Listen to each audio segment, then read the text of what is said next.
Hello everyone, मैं वैशाली वानखेड़े। आज हम देखने वाले हैं कक्षा 9वीं का मैथ्स 2 का लेसन नंबर 3 त्रिभुज। इसमें एक्सरसाइज 3.4 देखने वाले हैं। उसके पहले कोण समद्विभाजक का प्रमेय है, वो देखेंगे। कोण समद्विभाजक का प्रमेय है कि कोण के समद्विभाजक पर स्थित प्रत्येक बिंदु उस कोण की भुजाओं से समान दूरी पर स्थित होता है या समदूरस्थ होता है। कोण के समद्विभाजक मतलब इस कोण आकृति में हम पी क्यू आर ये कोण लिए हैं और उसमें समद्विभाजक क्यू एस खींचा है, जहाँ क्यू एस पर मतलब समद्विभाजक पर कोई एक बिंदु लिया और वहाँ से लंब डाला है कोण की भुजाओं पर, मतलब पी क्यू और क्यू आर पर ए बिंदु से लंब डाला है और साध्य करना है कि ये जो कोण की भुजा है वो ए बिंदु से समान दूरी पर है, मतलब ए बी समान है। इस कोण की नीचे की जो भुजा है ए सी के बराबर है, ए बी सर्वांग ए सी, ये हमें सिद्ध करना है। तो दत्त मतलब दी गई जानकारी लिखेंगे। कोण पी क्यू आर में कोण पी क्यू आर का किरण क्यू एस यह समद्विभाजक है।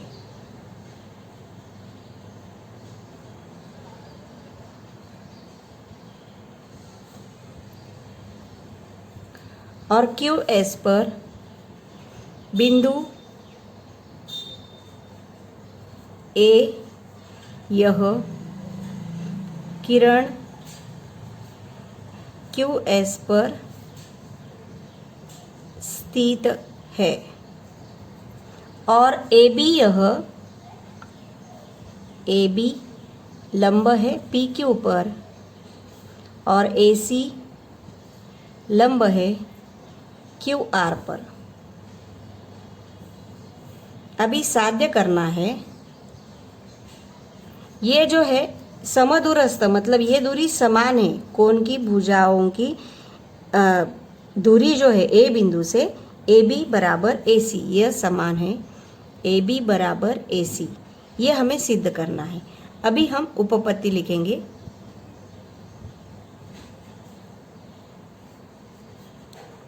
त्रिभुज ए बी क्यू और ए सी क्यू में ए बी क्यू तथा ए बी क्यू और ए सी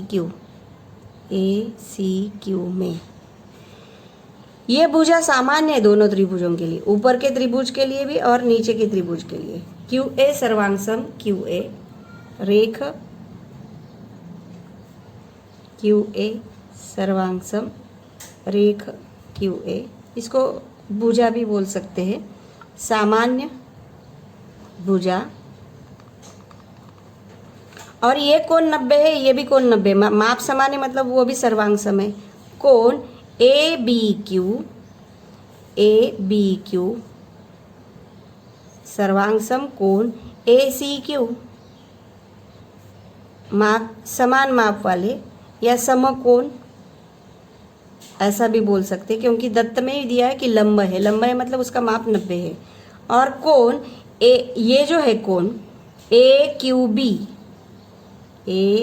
बी सर्वांगसम कोण ए क्यू सी, कारण ये जो है क्यू एस यह समद्विभाजक है, ये हमने दत्त में लिखा है और समद्विभाजक के कारण इसके दो समान टुकड़े हुए हैं, इसीलिए क्यू एस यह कोण पी क्यू आर का समद्विभाजक है, ये कारण रहेगा। अभी इसीलिए ये दो त्रिभुज ए बी क्यू सर्वांगसम त्रिभुज ए सी क्यू भुजा कोण इस कसौटी से ये दोनों त्रिभुज सर्वांगसम होंगे। और एक बार त्रिभुज सर्वांगसम हो गए मतलब उसकी सभी संगत घटक भी सर्वांगसम होते हैं, शेष वही ए बी सर्वांगसम भुजा ए बी सर्वांगसम भुजा ए सी। कारण लिखेंगे सर्वांगसम त्रिभुज की संगत भुजा। और ये सर्वांगसम है मतलब वो समान है, उसका लंबाई जो है वो समान है, ए बी और ए सी। मतलब ये कोण की जो भुजा है वो ए बिंदु से या समद्विभाजक पर कहीं पे भी बिंदु लेंगे तो उसका अंतर ये समान दूरी पर स्थित है। मतलब जितना ए बी है उतना ही ए सी है। ये सिद्ध हो गया। प्रश्न संग्रह 3.4 का पहला सवाल है, संलग्न आकृति में बिंदु ए यह कोण एक्स वाई जेड के समद्विभाजक पर है। ये कोण है, उसका समद्विभाजक ये है और इस पर बिंदु ए है और ए एक्स बराबर 2 सेंटीमीटर दिया है और ए जेड की लंबाई ज्ञात करने के लिए बोला है। हमने अभी प्रमेय देखा है कि अगर कोई बिंदु ये कोण समद्विभाजक पर है तो वो कोण की भुजाओं से समान दूरी पर स्थित होता है। तो हमें इसी गुणधर्म का उपयोग इधर करना है कि बिंदु ए कोण एक्स वाई जेड, सवाल का ही लिखेंगे, एक्स वाई जेड के समद्विभाजक पर है।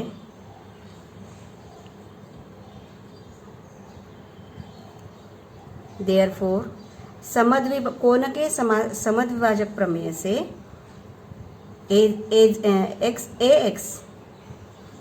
ए एक्स बराबर ए जेड। कारण लिखेंगे कोण समद्विभाजक प्रमेय। अभी देखा हमने समद्विभाजक प्रमेय। कोण समद्विभाजक प्रमेय है कि कोण समद्विभाजक पर कोई बिंदु है तो वो कोण के भुजाओं से समान दूरी पर स्थित होता है। यहाँ पर ए एक्स यह 2 दिया है, देयरफॉर ए जेड की लंबाई भी 2 सेमी आएगी।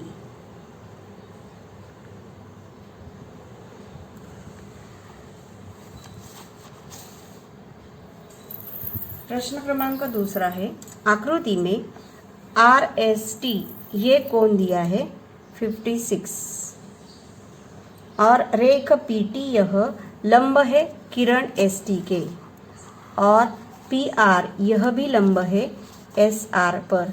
किरण पी आर और पी टी यह सर्वांगसम सवाल में ही दिया है, पी आर यह सर्वांगसम है पी टी, मतलब ये दूरी समान है।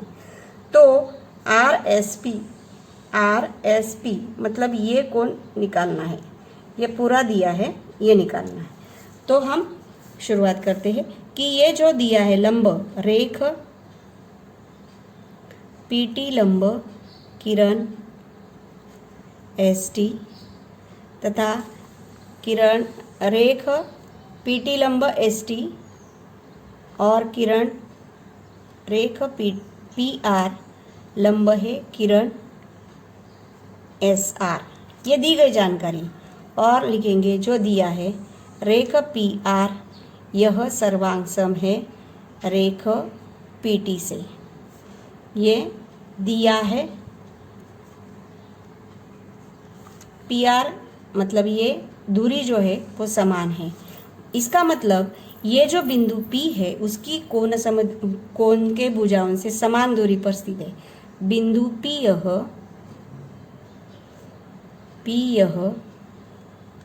कोण आर एस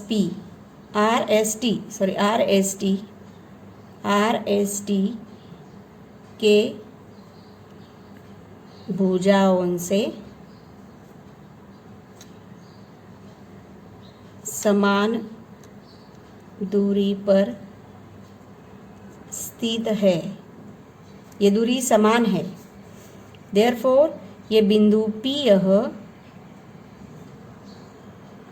सर्वांगसम है, मतलब पी आर यह बराबर है पी टी के। पी आर और पी टी की ये समान है दूरी, इसीलिए हम समान दूरी पर स्थित है, मतलब बिंदु P यह आर एस टी के समद्विभाजक पर है। आर एस टी के समद्विभाजक पर स्थित है। तो आर एस टी, हमें आर एस पी चाहिए, तो कोण आर एस पी यह आधा है, आर एस पी यह आधा है आर एस टी के, हाफ ऑफ कोण आर एस टी के। और आर एस टी दिया है 56, 2 से भाग देंगे 28 डिग्री, ये आया R S P. R S P का माप ज्ञात कीजिए, वही आर एस पी बराबर 28 डिग्री।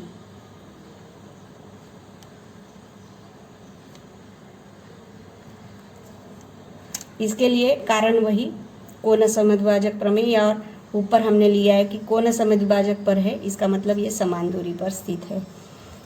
आगे प्रश्न क्रमांक 3, पी क्यू बराबर 10, क्यू आर बराबर 12, पी आर बराबर 8, तो इस भुजाओं की इस त्रिभुज के सबसे बड़े कोण और सबसे छोटे कोण पहचानें। अभी जो भुजा बड़ी उसका सम्मुख का कोण बड़ा होता है। ये जो लंबाई है 10, 12, 8, इसमें सबसे बड़ा है 12, उसके बाद है 10, उसके बाद है 8, तो 12 लंबाई किसकी थी? क्यू आर की, तो 12 के नीचे क्यू आर लिखेंगे।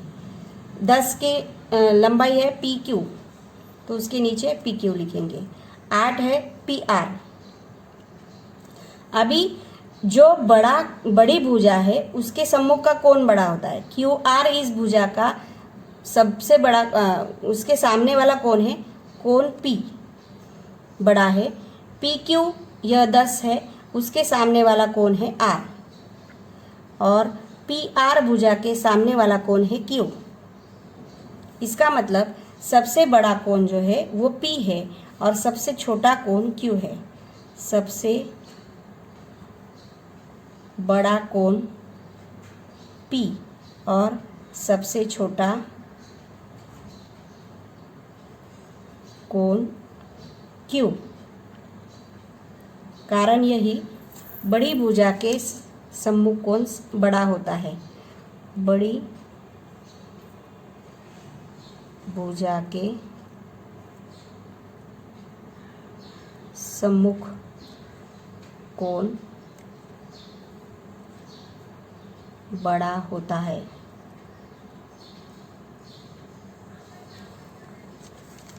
आगे का चौथा प्रश्न है, एफ कोण 80 दिया है, ए कोण 40 दिया है, सबसे बड़ी और सबसे छोटी भुजा का नाम निकालना है। बड़ी और छोटी भुजा, इसमें त्रिभुज के 2 कोण दिए हैं, 3 कोणों का तीसरा कोण पता नहीं, तो हम तीसरा कोण पहले निकालेंगे। त्रिभुज एफ ए एन में एफ कोण ए प्लस कोण एफ प्लस कोण ए प्लस कोण एन बराबर 180। कारण लिखेंगे, त्रिभुज के तीनों कोणों के मापों का योग 180 डिग्री होता है। तो f का मान उसके नीचे लिखेंगे 80 प्लस a है 40 प्लस n निकालना है 180। ये 80 और 40 120 प्लस n बराबर 180। कोण n बराबर ये 120 प्लस है, दूसरी साइड भेज देंगे तो माइनस होगा, यह आएगा 60। मतलब कोण n बराबर 60 डिग्री। अभी f बराबर 80 डिग्री एंड कोण a बराबर 40 डिग्री। तो इसमें सबसे बड़ा नंबर जो है वो 80 है। 80 बड़ा है, उसके बाद 60 बड़ा है, उसके बाद 40। तो 80 ये 60 है। 80 के सामने वाली भुजा मतलब ए एन भुजा ए एन ये बड़ी होगी। बाद में 80 मतलब ये उसके सामने वाली ए एन, 60 उसके सामने वाली है ए एफ भुजा। एफ ए बोला तभी भी चलेगा, FA या AF बोला तभी भी चलेगा। बाद में 40 के सम FN, भुजा FN। तो उन्होंने सबसे बड़ी और सबसे छोटी भुजा पूछी है, तो सबसे बड़ी भुजा AN, सबसे बड़ी भुजा AN और सबसे छोटी भुजा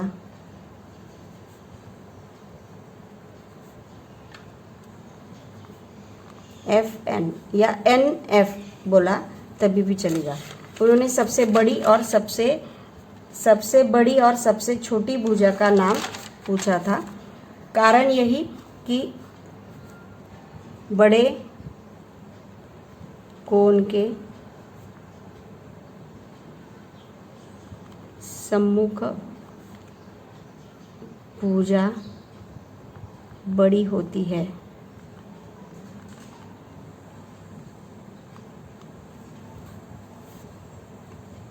अभी आगे का प्रश्न है, सिद्ध कीजिए कि ABC यह समबाहु त्रिभुज के सभी कोण के माप में समान होते हैं।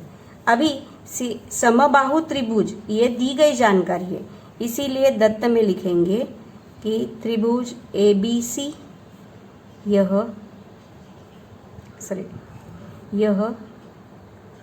समबाहु मतलब जिसकी तीनों भुजाएं समान हैं। साध्य मतलब उसके तीनों कोण के माप समान है। अभी अगर A बोलना है माप, तो बीच में A आएगा, तो BAC लिखेंगे, BAC। B लिखना है तो ABC। ये समान माप के हैं, मतलब बीच में इक्वल साइन आएगा। BAC हो गया, ABC। अभी A हो गया, B हो गया, अभी C बताना है, ACB। मतलब भुजाएं अगर समान है, समबाहु त्रिभुज है, तो उसके सभी कोण के माप भी समान है, बीच में इक्वल साइन है। अभी उपपत्ति,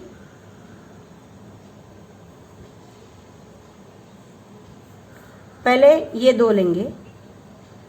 त्रिभुज ABC में भुजा AB सर्वांगसम AC,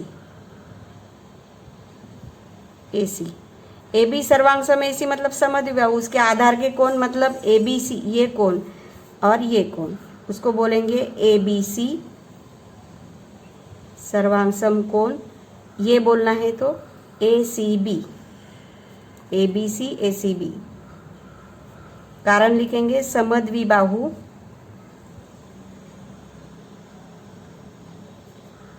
त्रिभुज का प्रमेय से। अभी वैसे ही AC और BC लेंगे। अभी भुजा AC सर्वांगसम भुजा BC। AC अगर लिया तो यही कोण आएगा, कोण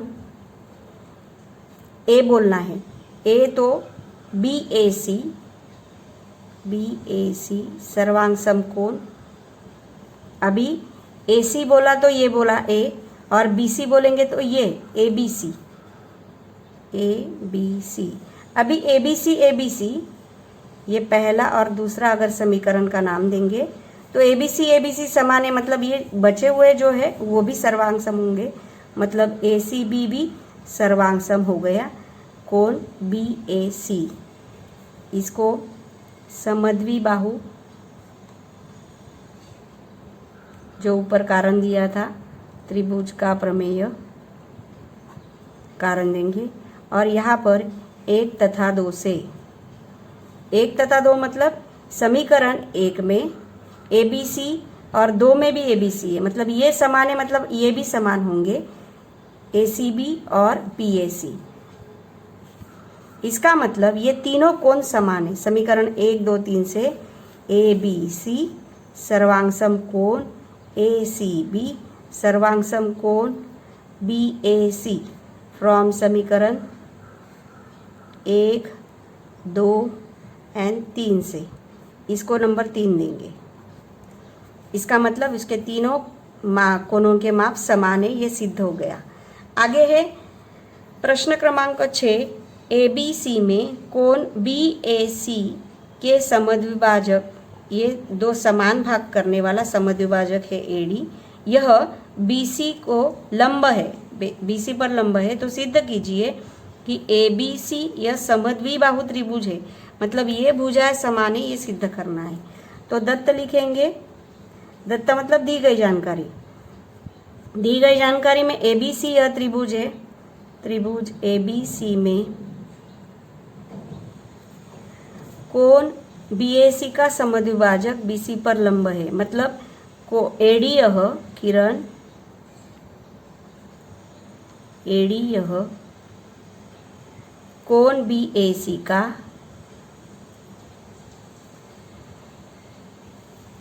लंब भी है, मतलब लंब समद्विभाजक लिखेंगे, लंब समद्विभाजक मतलब लंब भी है और दो समान भागों में भी विभाजन करता है। BAC का लंब समद्विभाजक है, तो सिद्ध कीजिए, सिद्ध करना है कि यह समद्विबाहु है, मतलब साध्य लिखेंगे कि AB यह सर्वांगसम है AC के, यह साध्य करना है। AB रेख या भुजा बोला तभी भी चलेगा, AB सर्वांगसम रेख AC। अभी उपपत्ति शुरुआत करते हैं हम।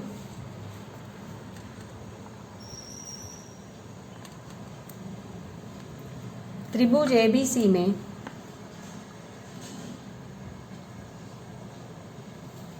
किरण AD यह दी गई जानकारी से जाएंगे, किरण AD यह कोण BAC का लंब समद्विभाजक है।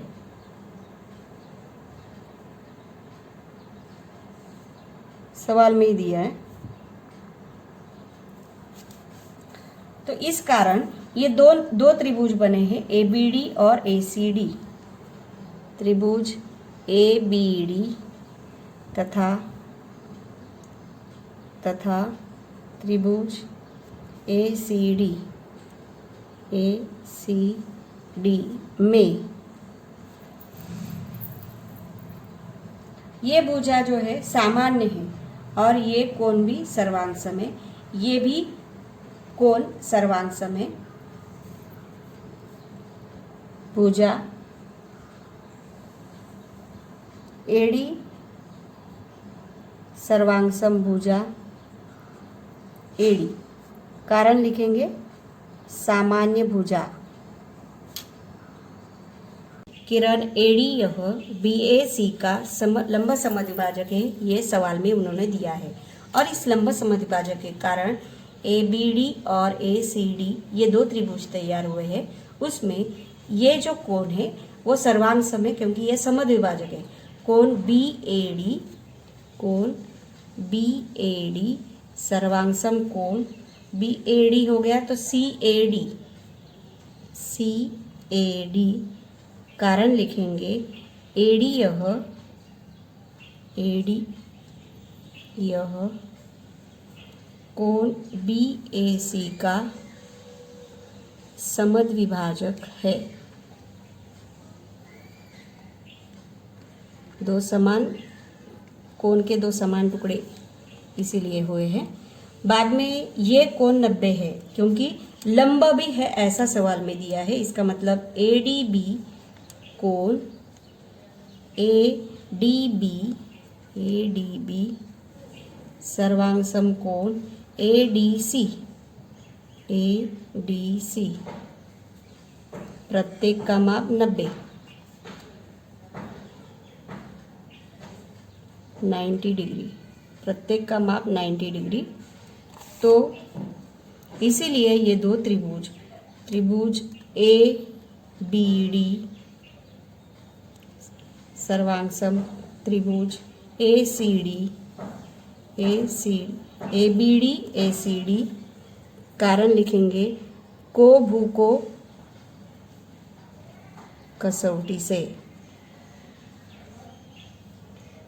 ये कोण समद्विभाजक का कोण, ये भुजा सामान्य को भू को, ये 90 कोण, मतलब कोण भुजा और कोण को भू को कसौटी से सर्वांग सम है। और अगर त्रिभुज सर्वांग सम हो गए तो उसकी अन्य घटक भी सर्वांग सम होते हैं। इसीलिए ए बी, इस त्रिभुज की ए बी यह सर्वांग सम है इस त्रिभुज के ए सी से, मतलब ये दो भुजाएं सर्वांग सम है, ये सिद्ध हो गया। और ये समद्विबाहु, दो भुजा मतलब दो समद्विबाहु त्रिभुज है, ये सिद्ध हो गया। तो हम लिखेंगे रेख ए बी, या भुजा भी बोल सकते हैं, ए बी सर्वांग सम रेख ए सी। कारण लिखेंगे सर्वांग सम त्रिभुज की संगत भुजा, क्योंकि एक बार त्रिभुज सर्वांग सम हो गया तो उसकी भुजाएं सर्वांग सम होती है। इसका मतलब ये जो है त्रिभुज ए बी सी, यह समद्विबाहु त्रिभुज है। ए बी सी यह समद्विबाहु त्रिभुज है, ये सिद्ध हो गया। दो भुजाएं समान है, इसका मतलब ये समद्विबाहु है। प्रश्न क्रमांक 7वां है, संलग्न आकृति में पी आर यह चिन्ह से दर्शाया है, पी आर और पी क्यू यह सर्वांग सम है। मतलब ये अंदर का जो त्रिभुज है वो दो भुजा समान, मतलब ये समद्विबाहु त्रिभुज है। और समद्विबाहु मतलब उसके आधार के कौन सर्वांग सम होंगे। तो हम शुरुआत करेंगे। त्रिभुज संलग्न आकृति में पी क्यू सर्वांग सम, दी गई जानकारी से जाएंगे। रेख पी आर सर्वांग सम रेख पी क्यू, पी आर और पी क्यू सर्वांग सम है, तो उसके आधार के कोण, अभी आधार का कोण ये बोलेंगे तो पी क्यू आर कोण पी क्यू आर सर्वांग सम P R Q, P R Q, P Q R P R Q. कारण लिखेंगे समद्विबाहु त्रिभुज का प्रमेय, दो भुजाएं समान है तो उसके आधार के कोण सर्वांग सम होते हैं, यह समद्विबाहु त्रिभुज का प्रमेय है। अभी इसको हम समीकरण नंबर 1 देंगे। और ये जो पी आर क्यू है यह इस त्रिभुज का बहिष्कोण है। कोण पी आर क्यू ये मैंने रेखांकित किए हुए त्रिभुज का बहिष्कोण है। और पी आर क्यू ये बहिष्कोण है, तो अंदर के जो बी पी एस आर से वो बड़ा होगा, क्योंकि पी आर क्यू यह त्रिभुज पी आर एस का बहिष्कोण है।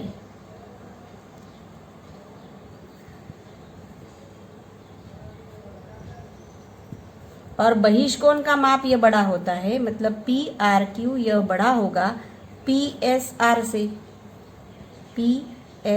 से, क्योंकि अंतक कोण है।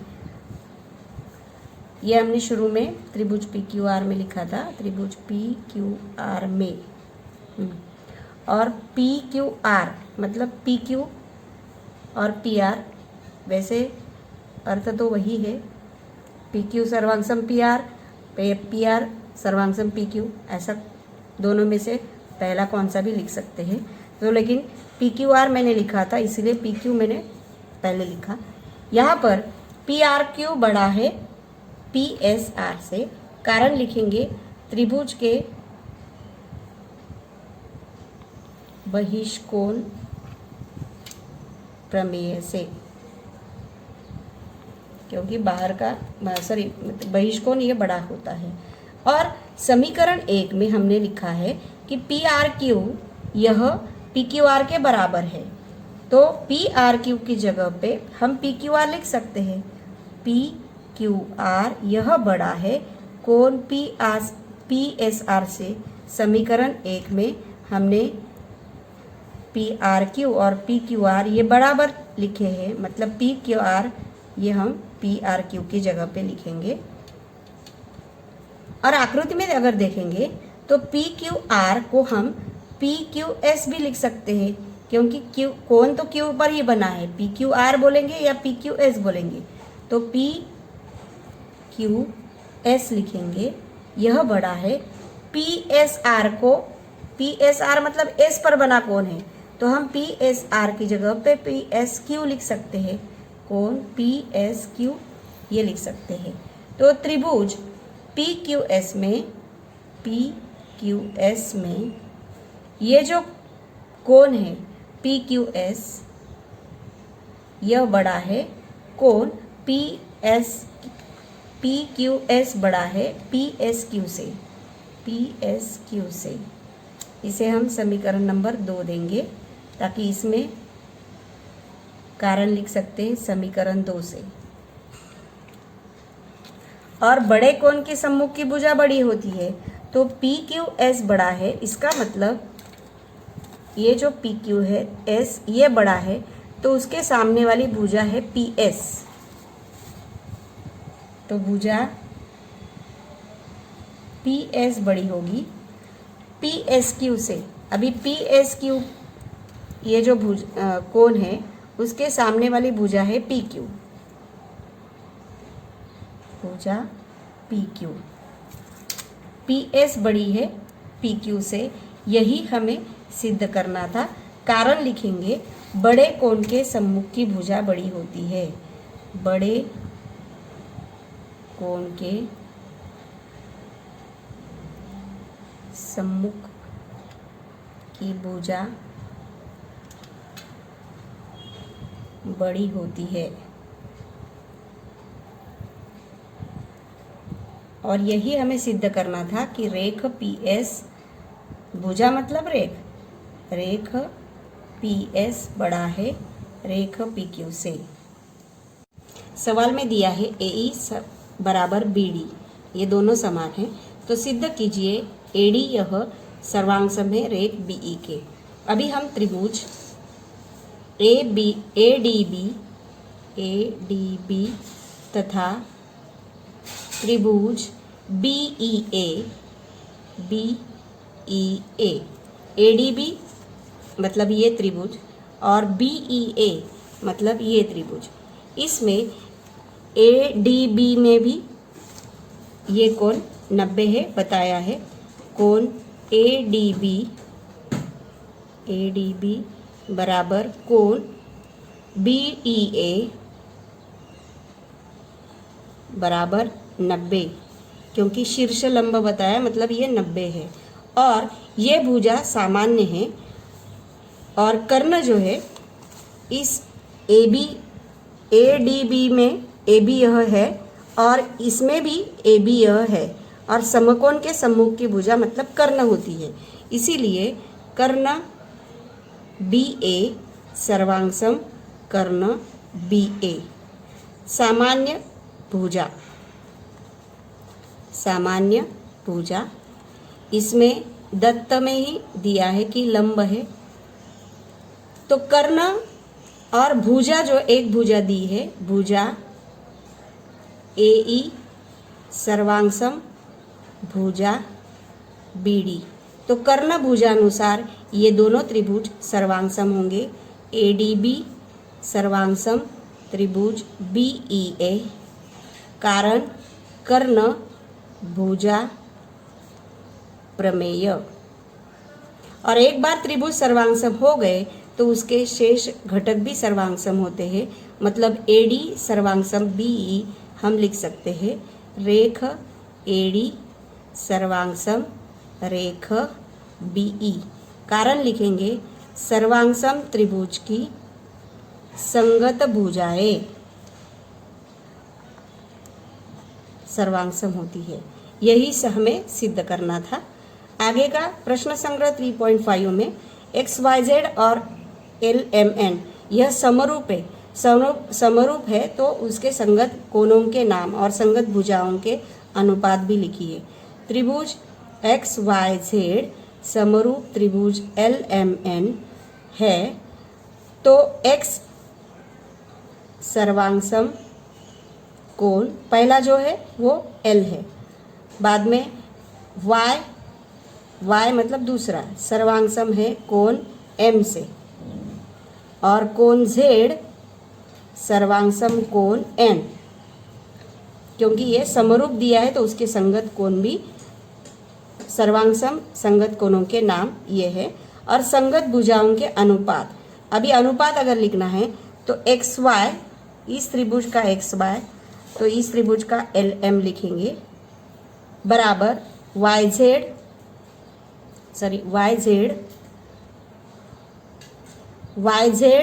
बटे MN और XZ LN, तो संगत भुजाओं के अनुपात यही है।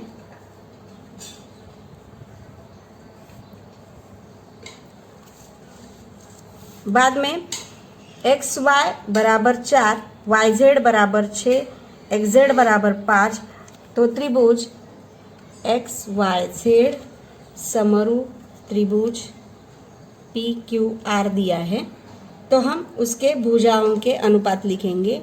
XY का अनुपात रहेगा PQ से, YZ बटे QR XZ बटे PR। अभी हम मान रखेंगे, XY का मान दिया है 4, PQ का दिया है 8, YZ का सवाल में दिया है YZ बराबर 6, QR निकालना है QR, और XZ दिया है 5, मतलब XY 4, YZ 6, XZ 5 और PQ 8, तो अन्य भुजाएं मतलब QR और PR ये निकालना है। तो हम दो अनुपात लेते हैं इसमें, 4/8 बराबर 6/QR, क्योंकि ये अनुपात हमें पता है, तो एक बार इस अनुपात के साथ ये अनुपात लेंगे, फिर इसके साथ ये अनुपात लेंगे। तो अभी तिरछा गुना करेंगे, 4 गुना QR बराबर 6 गुना 8, तो QR के लिए अभी 4 नहीं चाहिए, 4 ये अंश में है, भाग में जाएगा, 2 से भाग देंगे,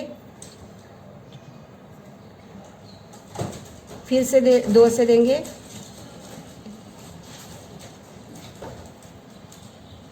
12 आया QR। अभी यही अनुपात 4/8 ये बाद के अनुपात में लेंगे, 5/PR।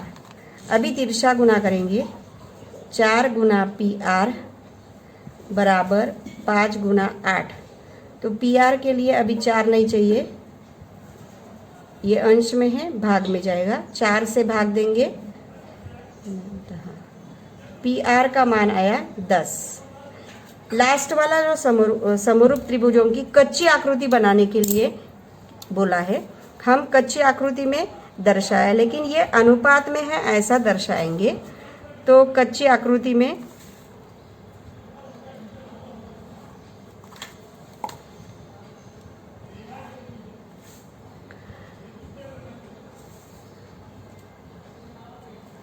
इसमें हम 4, 5, 6 लिया, तो 4 का दुगुना ये आएगा 8, 10, 5 का दुगुना 10 और 6 का दुगुना 12। इसको हम ABC नाम और PQR दे सकते हैं।